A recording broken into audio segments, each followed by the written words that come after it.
Imagine that the year is 2002 and you're in the market for a very small laptop, and you're also in Japan. Well, the Sony VAIO U1 would have been an option. It was very expensive and did come with quite a few shortcomings. So is this little laptop from 22 years ago still usable, and would it have been worth buying at the time? Well, let's take a look.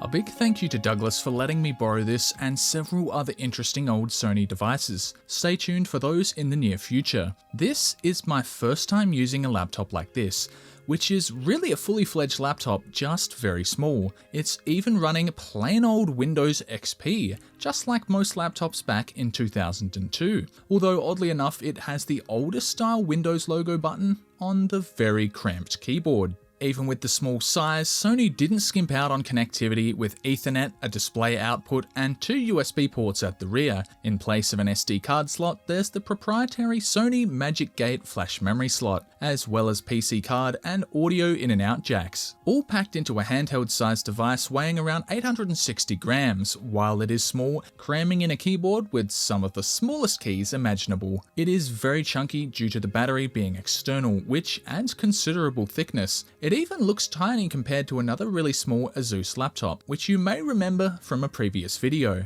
And from some angles it looks pretty thin, but the thickness at the rear should make for a slightly more comfortable typing experience. As there is no room for a trackpad, Sony opted to use a pointer nub with dedicated left and right buttons. However, the nub on this particular device has melted and worn off. You really hate to see it. Now let's try powering up this 22-year-old device, which has a neat little jingle on startup. Ah, the Windows XP logo. I will never get sick of seeing that. And quite some time later, we're greeted with what looks to be a Japanese version of Windows XP, which I can't read. But that's not much of a problem, as almost 20 years of using Windows XP means I don't need to read to navigate the OS. It's got 368 megabytes of RAM and it's powered by a Transmeta Crusoe processor, which is extremely low wattage for the time, but it also is incredibly underpowered. As far as I'm aware, it emulates the x86 instruction set, hindering its performance. And either way, we can't run Windows XP without the classic wallpaper. Installed are a heap of Sony applications, all in Japanese, but we'll delve into some of them and try some games after we give it a bit of a clean. These U1 devices have 128 megabytes of RAM soldered onto the mainboard, but you can add additional RAM with the slot on the base. Replacing the hard disk or accessing any of the other internals requires a complete disassembly, which I'll be doing later in the video. Douglas was kind enough to allow me to do this to his device. The keyboard was quite sticky, and a wipe down with a damp cloth removed a lot of the gunk.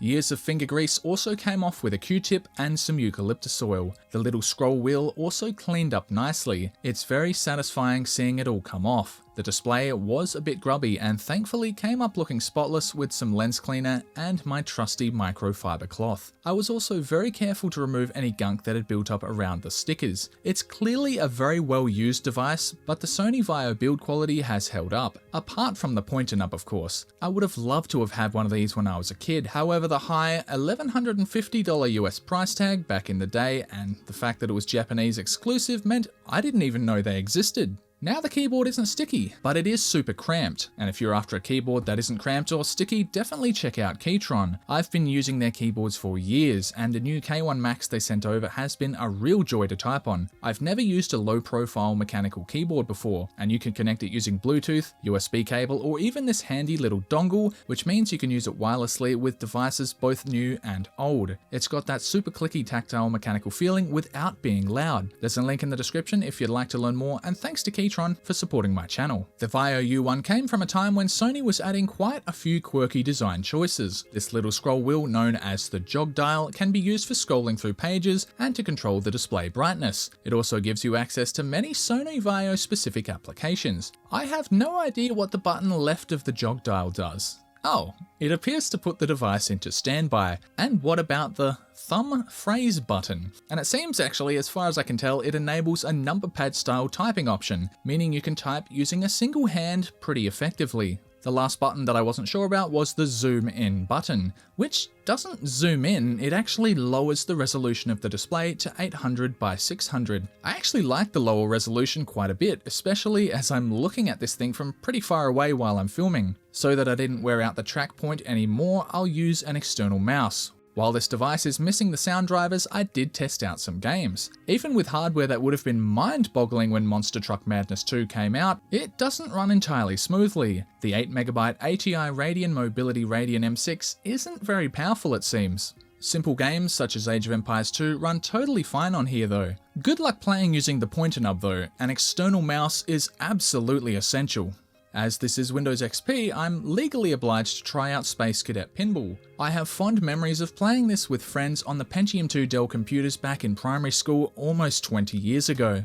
Ever wanted to make your computer kawaii? Well, with the Picture Toy program, you can. This is one of the many Japanese-centric programs that came pre-installed on the U1. And since I love a challenge, how about painting a picture using the horrible pointer nub? It's just so slow, and probably less effective since the rubber surface had worn off.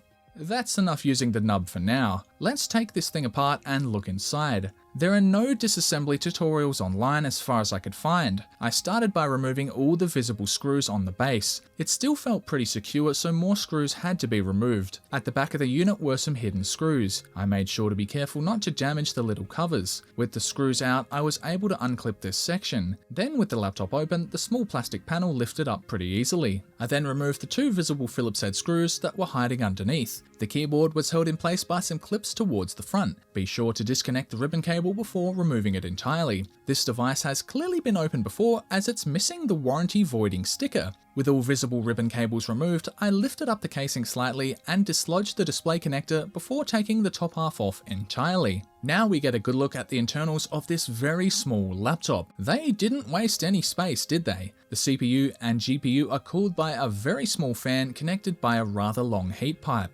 And after removing 3 screws, the heatsink can finally be removed, giving us our first look at the Transmeta CPU. Whatever thermal compound that was used here seems to have become absolutely rock hard. Isopropyl alcohol had next to no effect at removing it. I was able to scrape the center clear with a plastic pry tool though, and that's the only part that would have made contact with the CPU die, so it should be fine with a new application of paste. With a few more screws removed, we can see the small 1.8-inch hard disk, which Douglas says he plans on replacing with a solid-state drive. Underneath this little cover is the graphics processor that was simply pressed against this copper cover. Some new thermal paste will help dissipate heat away from the processor, which has a TDP of 7.5 watts according to CPUworld.com. While this wasn't particularly difficult to take apart, to do anything more than an upgrade of RAM will require a complete disassembly. Upgrading the painfully slow hard disk in here is also a must for long-term reliability. If you don't want to pay the insane prices for one on eBay, importing one from Japan might be your best bet. Douglas used a Japanese mail proxy service which he said simplifies buying from Japanese online auctions. It helps get past language barriers and payment restrictions. And once an auction is won, the proxy service will pay in Japanese yen on your behalf,